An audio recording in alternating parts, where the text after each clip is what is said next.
Welcome to AGORACOM, the Small Cap Epicenter, and AGORACOM TV, a daily, fast-paced, edgy show bringing the best press release out of the small cap space every morning at the open, so you can hopefully profit from them and maybe find your next great small mid-cap investments. Thursday, September the 9th, I've got two press releases for you. Resources are dominating again. First up, Quest Rare Minerals trades with a venture under the stock symbol VEN. They've announced that they received results of a positive preliminary economic assessment. This on the Strange Lake B-Zone rare earth element deposit in northeastern Quebec. So you've got a positive preliminary economic assessment, and you're talking about rare earths, which are very hot lately, and for good reason going forward the next few years. Here are some of the highlights. It was done by Wardrope Engineering, very, very respectable firm. The results show positive cash flow, strong internal rate of return, and a strong net present value. That's at discount rates of up to 20%. This for a potential mining operation at Strange Lake. The model calls for open pit production about 4,000 tons per day. Now here's the big one. It requires CapEx, capital expenditures, of $563 million. So how they're going to finance that? Is that going to lead to significant dilution, or are they going to get debt, a combination? That's something you have to think about. Nonetheless, if this operation does get up and running, it calls for a payback in the fourth year of production and a minimum mine life of 25 years. That's a great big fat buffer sitting there.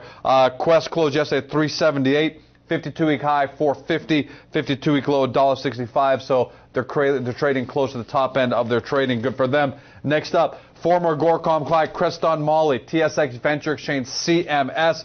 They announced that they intersected 67.1 meters of 0.134% molybdenum. These are results of 5 diamond drill holes at their El Creston molybdenum property. This is in Sonora, Mexico, and they say it's the first of a 2,500 meter program. The highlights include the headline number I just gave you.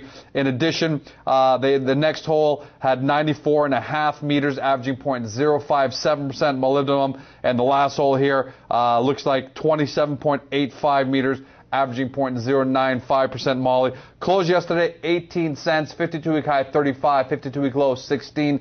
A lot of that's got to do with the fact that moly just isn't on the radar for a lot of people right now after it was really hot a couple of years ago. But nonetheless, Creston Moly has a really great project there, so that's something definitely to keep a lookout for. And finally, I got one stock halt for you. It's out of CNET Corporation. That's CNT on the TSX Venture Exchange. They were halted this morning at the company's request pending news. Always take a look at those press releases. You never know if you find a great diamond in the rough. That's a wrap. As always, quality over quantity, 2 great press releases for you.